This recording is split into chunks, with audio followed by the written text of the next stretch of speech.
好，接下来关心川普国王被打脸。今天要来关心到的是美国的石油巨头呢，现在说呢，他不想要去投资委内瑞拉在这个地方哦，觉得他这边的形势还是相对的不稳定。那另外一方面，我们来看到加拿大最近动作很多，总理卡尼呢在这几天即将要访问中国大陆，为什么在这个时候要突然间破冰呢？传出现在中加要联手一起对抗来自于川普的霸凌吗？今天这些议题一起来做解答。好，今天3个火线话题。我们要来一起关心到的是，川普他自封呢是做了一张 AI 的这个生成照片，他说是委内瑞拉的总统，难道这是要秀出他在拉美帝国的这个美国的帝国也要形成在拉美帝国的一个秀能够成真吗？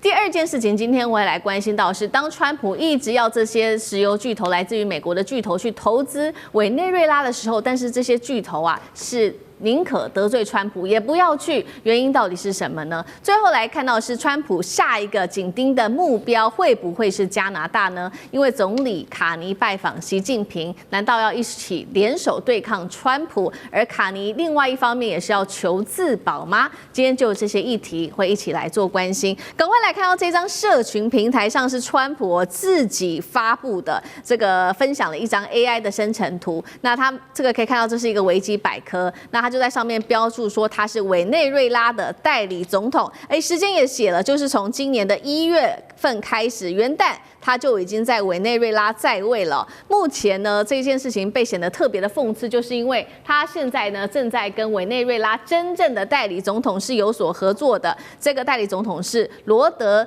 里格斯哦。那另外一方面呢，15日的时候呢，也会在白宫会见的是美国的反对派领袖，这是同时也是诺贝尔和平奖得主马查多。外界就在看说，那接下来到底委内瑞拉的总统会是谁？难道会是川普自己吗？还是呢这个反对派领袖马查多？还是目前的真正的代理总统呢？哪一位会是真的？那这一场川普在这边的拉美帝国梦能够成真吗？因为现在他也希望卢比欧去当古巴的总统，大使怎么看？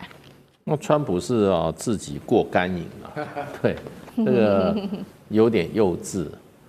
你是委内瑞拉的代理总统，那你就去加拉卡斯上班呐？对啊，对，总统府在那边，你去那个总统府宝座坐一坐看嘛，你看你敢不敢进去？你进去以后，你敢不敢坐那个位置？人家让不让你坐？所以呢，川普其实某种程度来看，就是说小打小闹可以，他不敢大打大闹啦。你这个花了那么多功夫150架飞机，你也不过就在那边打了2个小时就跑了，抓了人就跑了。那你有种你就留在那边啊，你就把你的陆战队起码把那个总统官邸你现在控制住啊，敢都不敢啊。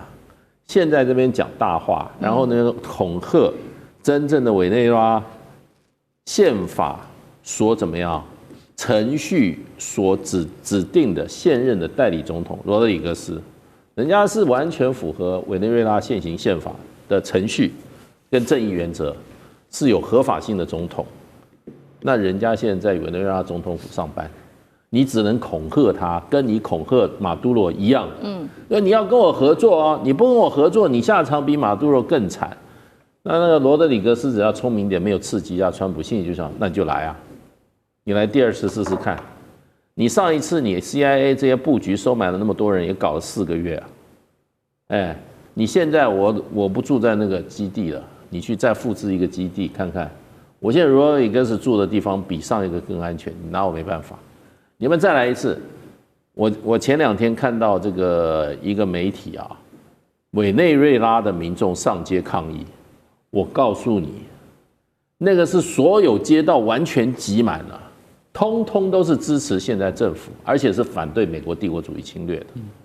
那个街道集礼场全部是满的，情绪非常高涨。所以呢，川普不敢面对的是，他去掳走了人家的总统以后，现在委内瑞拉上下空前团结。然后呢，同仇敌忾，你激起了委内瑞拉老百姓的什么爱国心，然后呢荣辱感。委内瑞拉也不是小国委内瑞拉有90万平方公里啊，对不对？对，这个国家你要不然你就派部队去，所以呢，你自己搞个 AI 生成照片，这不是小孩子的玩意吗？哪像个堂堂的美国总统的作为？是。那另外一方面，说实话，那个马查多没有错，他需要去华府去访问。你知道川普接受记者访问他怎么说？他说：“我听说他上个礼拜，他下个礼拜要来，我期待和他打个招呼。”他连马查多他都不敢接待，因为他怕得罪罗德里格斯，因为他现在有什么？人家无欲则刚，他一天他满脑子欲望，想要人家的石油，想要不靠兵力骗得人家石油。现在说实话，美国的石油公司他都骗不了，还骗委内瑞拉。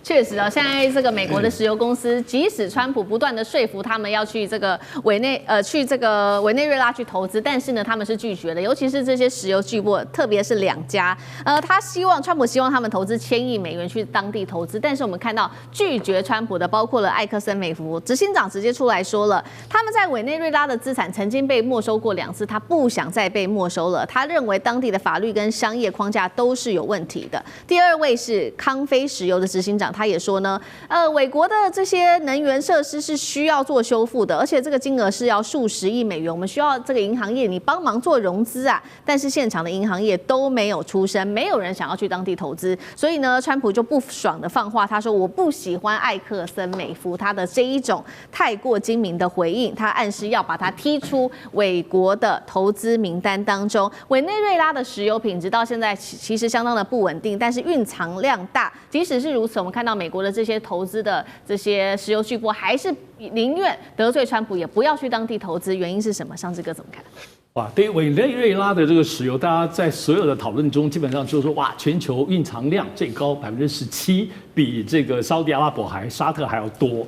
然后呢，大概就在讲，然后而且说有5000亿桶可以开采。但各位要实时了解，委内瑞拉的储存是1兆桶以上，很惊人。但为什么只有5000亿桶能开采？所以其实这里要从另外角度，不只是委内瑞拉的政治不稳定，这些投资环境不合适，还是要从石油产业跟石油专业来看这个地方到底适不适合投资。我觉得埃克森美孚这个伍兹是聪明人，他这个大白话，而且我觉得他也不在乎被踢出黑名单，他觉得这样太好了。其中最大原因是什么？因为委内瑞拉石油严格来说，在全世界石油界都知道，其实品质非常差吗？或糟，可以这么讲。主要是因为我们都知道石油是可以，原油很多种，原油会被提炼成汽油、柴油、煤油、润滑油和甚至还有沥青，大家都知道。但这个提炼的过程没有错，石油如果你开采出来，你可以还有化工工业，像我们台塑以前做很多塑胶相关的东西，跟石油有关，听起来都香饽饽。但问题就是你得要好提炼啊。现在全世界都知道，最好提炼的应该还是中东以沙特那边的油，所以最受欢迎嘛。因为它的油就是轻油，在石油界有一个指标叫做 API， 这是指石油的浓度跟密度以及里面的杂质。什么概念？就是说数字越低越糟，越浓越稠。委内瑞拉石油是什么概念啊？它的 API 是12.3，这么低这么稠。而我们随便讲委内瑞拉另外一个地方的石油，或者是说包括沙特阿拉伯，它的这个 API 是131.9。你们知道是又浓又稠，很多人说沥青，所以你单开采浓浓稠稠，你要运送这些石油，运送你就要加一些石脑油，材料要稀释才能运送哦，否则你运都运不了。而且提炼呢，委内瑞拉石油最可怕的是里头含硫太高了，所以石油界中说是酸油。你单用氢跟那种脱硫剂，你要投更多的成本，更不要说都知道委内瑞拉其实矿产不是很多吗？都知道还有很多矿，所以它的油里头有很多奇奇怪怪的东西，比如说镍，比如说钒。这些你要花很大力气才能提炼，否则这些油都很难用。所以为什么中国大陆能做？因为中国大陆稀土提炼能力很好，所以他才后来再继续做这些提炼。其他国家为什么不动？因为你要投资更多。美国这些石油巨商，他们都是油很好，我拿来简单弄我就可以卖了。我要投那么多成本，我又不是头壳坏掉。所以大家一定要理解，在整个委内瑞拉石油，除了政治，当然川普就觉得哇，那么多油都可以为我使用，该多好。可是里面的油，老天爷就是让你以为轻易可以拿到，但没有那么容易就能够轻易提炼。好，川普首先拿下了委内瑞拉，当然想要拿下当地的这个石油的大单，现在碰到了许多的问题。那先是拿下委内瑞拉，他现在也放话，他说他要拿下格陵兰嘛。其实现在还有一个国家非常的紧张，就是美国的邻居加拿大了。加拿大为了是不是要自保呢？因为最近这个总理卡尼的动作很多，今天他就正式的启程了，要展开为期5天，他人呢跑去了中国大陆，要来见习近平主席跟总理李强。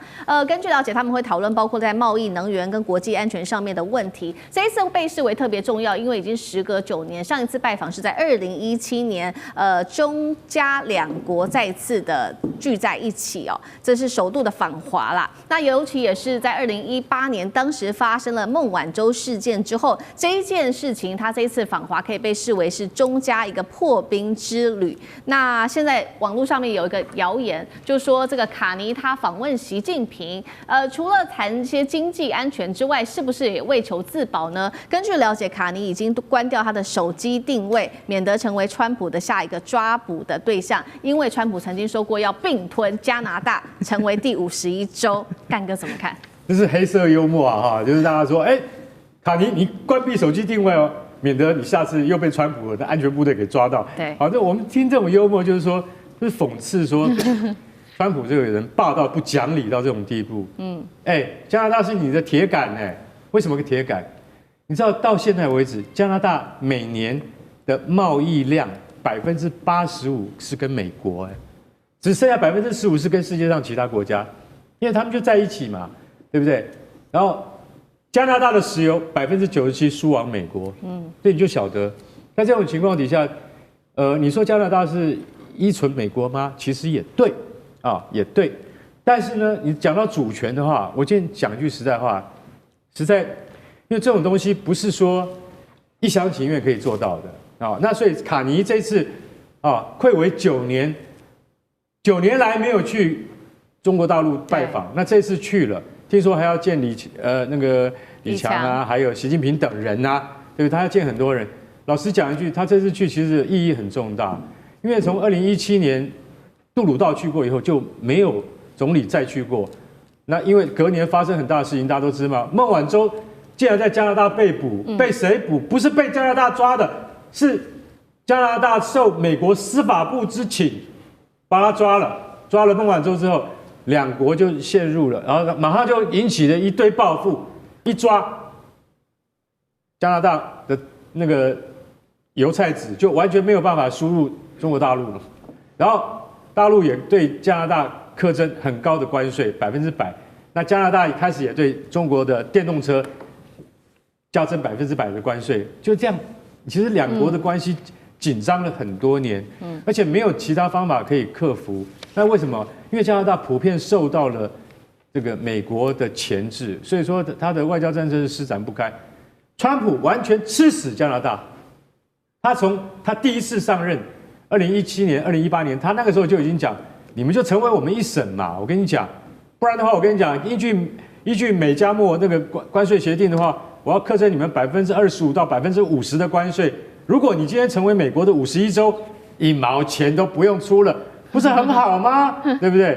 好，我现在跟各位讲，就是说，因为有一个省大家知道以前魁北克跟加拿大政府不是闹了很久的独立纠纷吗？对不对？现在不是魁北克。现在是亚伯达省，亚伯达省是一个产业省，他现在跟这个美国眉来眼去，还希望一个公投说我们希望能够成为美国的一个省这样。那所以川普现在用尽方法，他把加拿大开始分化，说你们真的应该加入美国联邦，成为美国联邦之后，对你们的居民真的有好处。这个手法如出一辙，就像对付格陵兰的居民是一样的。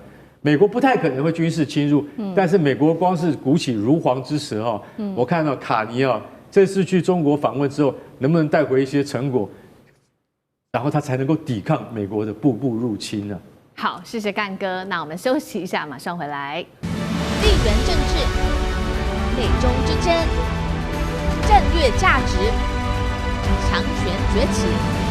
小国生存，现在与未来洞悉事件走向，掌握世界脉动，全球观点尽在环球大战线。